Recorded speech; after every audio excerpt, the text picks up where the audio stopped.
gira iteka, gira hubahwe, gira imana bakunzi banywanyi ba Action Vibes TV, namwe mudukurikirana kuri no mbonesha kure. Iteka ryacu, iteka ryanje, iteka ryawe Vibes TV, ukwemera kuvyara ubuzima. Kaze dusangire imfunguro yo kuri no musi w'Imana ugira gatanu wa Pasika mu mwaka w'amasabamana B muri Eklezia Katolika yisunga Roma. Ijambo ry'Imana mu gisomwa ca mbere Eklezia irikura mu gitabo c'ibikorwa vy'abatumwa ikigabane c'icenda kuva bwaruruka 26 gushika ku 31. Paulo abicabona ca Kristu nk'abatumwa. Eklezia yari itekanye hose, irakura igenzwa n'icubahiro ifitiye umukama, kandi yari yuzuye uruhoza rwa mutima mweranda. Izaburi dusengesha ni izaburi ya 21 aho twitabira tuti ndagushemeza mukama hagati y'ikoraniro, abarondera umukama bazomuyaga ganza asabwa mu myaka yose. Igisomwa ca kabiri Eklezia igikura mw'ibaruwa rya mbere ry'umutumwa Yohani ikigabane ca 3 kuva bwaruro k'18 gushika ku 24. Nidukundane mu bikorwa no mu kuri. Aleluya, aleluya. Umukama yavuze ati nimugume muri jewe nkuko nanje nguma muri mwebwe, uwugumye muri jewe niwe yama vyinshi. Aleluya. Ivyo dusoma mu njiri nyeranda nkuko yanditswe na Yohani mweranda. Ninahazwa mukama. Turi mu kigabane c'15 c'iyo njiri kuva ku gaharuro ka mbere gushika ku 8. Mu gihe ari mu kuva kuri iyi si ngo asubire kwa se wiwe, Yezu yabariye abigishwa biwe ati jewe ndi umuzabibu nyawo, nawe data ni nyene umuzabibu. Ishami ryose riri kuri jewe ntiryame ararica, naryo ishami ryose ryama ararituturira ngo ryame ukuruta. Muramaze gututurwa kubw'ijambo nababwiye, nimugume muri jewe nanje nzoguma muri mwebwe. Nkuko ishami ritokwiyamisha ritagumye ku muzabibu, niko namwe mudashobora kwama mutagumye muri jewe. Jewe ndi umuzabibu, namwe muri amashami. Uwugumye muri jewe nanje nkamugumamwo, niwe yama vyinshi, kuko tutari kumwe ataco mwo kwishoboza. Uwutagumye muri jewe atabwa hanze nk'ishami akuma, nayo amashami yumye barayaca bakayata mu ziko agasha. Nimwaguma muri jewe amajambo yanje nayo akaguma muri mwebwe, muzosaba ico mushaka mukironke. Iki ninahaza data nuko mwokwama vyinshi, niho rero muzoba abagendanyi banje. Dushimagize iyazwe na Kristu shemezwa. Bakunzi ba Action Vibes TV, namwebwe mwese banywanyi, namwe muriko muraba banywanyi ba Action Vibes TV, twakire ifunguro yo kuri no munsi w'Imana, aho Kristu adutumira atwidondora atubwira ko ari we muzabibu nyawo. Iyo mvugo turayimenyereye muri Bibiliya. Umuzabibu usigura Israeli, Imana yitoreye igateragira ikavomera yiteze ikinyobwa nyaco, ivyamwa nyavyo, ariko ivyo vyamwa kenshi ntibironke, iyagenda kurondera igasanga amahwa. Muri iyo mvugo nyegeranyo rero niho Yezu atubwira ko ari we muzabibu nyawo, ahimbara data. Uko data amuravye, aravye mwana, aheza agasanga muri we ibi muhimbara, nkuko tubisoma mu njiri yanditswe na Matayo ikigabane ca 3 akaharuro k'17. Ahejeje kubatizwa na Yohani Batista, ijwi rirasirana riva muja ati uyo n'umwananje nkunda cane, muri we nahasanze ibimpimbara. None uyu munsi dushimikire cane kuraha Yezu avuga ati uwuguma muri jewe amajambo yanje akaguma muri we, azosaba ico data ashaka akironke. Ngo iki ninahaza data nuko twokwama vyinshi. Tugumye muri Yezu nuko twokwama vyinshi, gutyo tukaba abagendanyi, abigishwa b'umukama. Bavukanyi, kimwe mu biranga imigenderanire yacu twebwe abana b'abantu ni uguharara no guharuruka. navyo bikaba biterwa no guhindagurika kwa muntu, kurya atawuryoherwa iyo umwana wiwe agendana n'uwundi mwana w'imico mibi, ya mico mibi iboneka n'inyuma, niko natwe byari bikwiye kudutuma turondera kubakira ubucuti bwacu, ubunywanyi bwacu, ubugenzi bwacu ku mico myiza iranga abana b'ubwami. Ubwami bwande? Ubwami bwa Yezu Kristo twinjiyemwo igihe ducika ba Kristo mw'ibatisimu, ko natwe bw'uyo munsi Imana yaratwivyariye, iraheza iravuga ati uri umwana wanje nkunda cane, kurya yabibwiye Yezu Kristo. Reka twisunge iri jambo ry'ubugenzi bushingiye kuri aka karanga, kuko turi abana b'ubwami, turi abami. Mwibaruwa umutumwa Pawulo yandikiye abaromani, abakristu b'i Roma, igabane c'14 akarongo k'17, atubwira ati ubwami bw'Imana ntibushingiye ku mfungurwa canke ku nyobwa, ariko bushingiye ku butungane, amahoro n'agahimbare muri mutima mweranda. Noca mvuga nti ubunywanyi bw'umukristu ntibushingiye ku mfungurwa no kunyobwa, ivyipfuzo by'umubiri, ariko bushingiye ku mahoro, ku kanyamuneza, ku butungane muri mutima mweranda. Twebwe twanaguye indagano z'ibatisimu canke tukabatizwa, tukongera tugakomezwa mw'ijoro rya Pasika. Kuri uyu munsi wa gatanu twumve ko twibukijwe uwo duhamagariwe kunywana nawe ubwa mbere, kugira ngo avomerere ubundi bunywanyi bwose dushobora kugira n'abandi bantu canke n'ibindi bintu. Uyo nawe duhamagariwe kunywana nawe ni Yezu Kristu, umuzabibu nyawo wuzuye ibihimbara Data, aribwo bwa butungane, ya mahoro n'akagahimbare.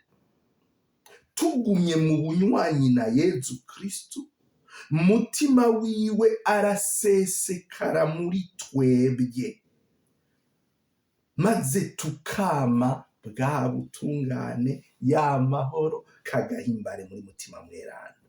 Reka turabe gatoyi ico aya majambo ubutungane, amahoro, akanyamuneza muri mutima mweranda bisigura mu mvugo ya Bibiliya.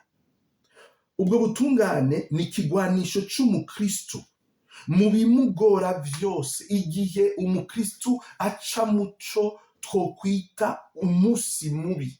Hariho imisi tubera mibi.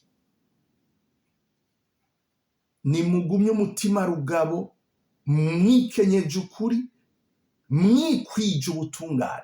Ni mw'ibaruwa ryandikiwe Abanyefezi, ikigabane ca 6 agaharuro k'14. Mwibaruwa Pawulo yandikiye Abanyafilipi, ikigabane ca 1 kuva ku karongo k'9 gushika ku 11, muraja gusoma ayo majambo muyazirikane. Urukundo rwanyu nigwongerekane mu kumenya no mu kwitegereza muri vyose, kugira ngo mubashe kumenya ikiruta ikindi, mube beranda n'intahinyuka kuri wa musi wa Kristu, mwiteguriye, mwuzuremwo vya vyamwa vy'ubutungane mwamishijwe na Yezu Kristu, ngo Imana ininahazwe kandi ishimagizwe. Reka dusimbire ku mahoro. Amahoro muri mutima mweranda nico camwa c'umutima wasubije hamwe n'Imana, ugasubira kuzura n'Imana, kuko twese twaracumuye. Niko Yohani abitwibutsa muri ino misi. Nyamba twese twaracumuye, nyamba twese ducumura, ikidusubiza amahoro ni ugusubira kuzura n'Imana, natwuzura nayo muri Kristu Yezu, kuko niryo zina turonkamwo ikigongwe c'Imana. mw'ibaruwa Pawulo yandikiye Abagalati ikigabane ca 6 agaharuro ka 22 atubwira ko ibiva kuri mutima mweranda ari urukundo, akanyamuneza, amahoro, ukwiyumanganya, ubukundanya, ubuntu, kwemera, ukugenza buhoro n'ukwigumya. Reka dusimbire ku gahimbare, akanyamuneza. Agahimbare ni camwa ca mutima mweranda gituma umuntu aguma mu kuninahaza, mu gushima no gushimagiza Imana mu biryoshe no mu bibishe, kubera yizigiye Imana, kubera yizigiye Kristo kandi anywanye nawe. Kuko ubwo bunywanyi ni muri kwa kundi yeza mu matwi ati nimugume muri jewe, nimunywane nanje. Akanyamuneza ni bwa buhigwe bw'abatagenzwa n'ibyifuzo by'umubiri, by'abadahagarika umutima n'ibyo bazorya, bambara, n'ibyo bazonywa, ariko na gahimbare na kanyamuneza n'ubuhigwe bw'abagenzwa na mutima, ni ukuvuga abatangura kurondera ubwami bw'Imana n'ubutungane bwayo, hama ivyo bindi vyose bakabironka nk'ingereka. Bakunzi ba Action Vibes TV, ukwemera kuvyara ubuzima, inkuru nziza y'uno munsi isubire itudwirize mu bunywanyi bushitse na Kristu umuzabibu nyawe, kugira dushobore kwama ubutungane, amahoro n'agahimbare muri mutima mweranda. Ubwo butungane muri mutima mweranda nibwo buheza bukatuvura ingwara yo kugwiza, kugwiza amajambo, yo kugwiza insiguro nyinshi ku rukundo, tukarusigura rwose, ariko ibyo bikaguma mu majambo gusa. Yohana ati nimukundane mu bikorwa no mu kuri. Ubwo butungane n'ayo mahoro muri mutima mweranda nivyo bishoboza Pawulo bavukanye kuduga i Yerusalemu, inyuma yaho ahindukiye agahindurwa na Yezu Kristo ari ku nzira y'i Damasi. Araduga i Yerusalemu ngo abonane na Petero n'ababigishwa ba Yezu yahora hama, akaboha, agatamumvuta, kubera yahuye na Yezu akamurekurira, akamwimenyesha, akamwereka ko yari mu muzimagiza, naho yibaza ko ari mukuri, ubu arafise amahoro muri we. Arumva ko yogenda agana abo bantu, naho azi yuko hari ibyo badahuriza ko bashobora kumwinuba, kandi murora muri ico gisomwa yuko bamwinuba atuyo ni wa mwicanyi. Ariko iyo umaze kurekurirwa na Yezu, ivyo muri kahise biba vyaguye mu kigongwe c'Imana.